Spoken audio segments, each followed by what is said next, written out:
తెలంగాణ రాష్ట్ర ప్రజానీకం స్పష్టమైన తీర్పు ఇవ్వడం జరిగింది. ఇది గడిచిన 2 సంవత్సరాల కాంగ్రెస్ పార్టీ పరిపాలన పైన రెఫరెండం. గడిచినటువంటి బై ఎలక్షన్స్, అది సికింద్రాబాద్ అయినా జూబ్లీస్ ఉప ఎన్నికైనా ఇదే రిజల్ట్ వచ్చింది. 100% కాంగ్రెస్ పార్టీకి ప్రజలు బ్రహ్మరథం పట్టిండ్రు. రేపు రాబోయేటువంటి స్థానిక సంస్థ ఎన్నికలు, అది ఎంపీ కావచ్చు, ఎంపీటీసీ కావచ్చు, ఏదైనా కూడా వాటిపైన కూడా ప్రజలు ఇదే తీర్పు ఇవ్వబోతా ఉన్నారు. అట్లాగే అవిభక్త మహబూబ్నగర్ జిల్లాలో కూడా మెజారిటీ సీట్లు కాంగ్రెస్ పార్టీ గెలవబోతా ఉంది.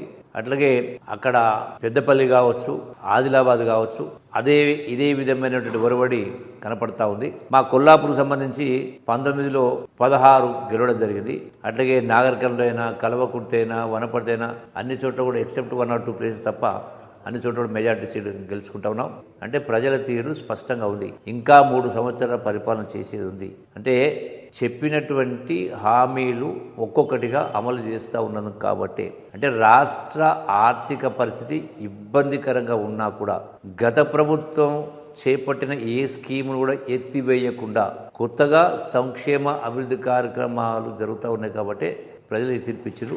ఇది ఇటు బీఆర్ఎస్ పార్టీకి, బీజేపీ పార్టీకి కనువిప్పు కలగాల. గౌరవ ముఖ్యమంత్రి రేవంత్ రెడ్డి గారి నాయకత్వంలో ఈ రోజున ఈ యొక్క రిజల్ట్ రావడం జరిగింది. అంటే ఐకమత్యంతో ఉండి ఒక యునైటెడ్ ఎఫర్ట్, ఎక్కడ కూడా విభేదాలు లేకుండా చేస్తున్న కారణంగానే ఈ రిజల్ట్ వచ్చింది.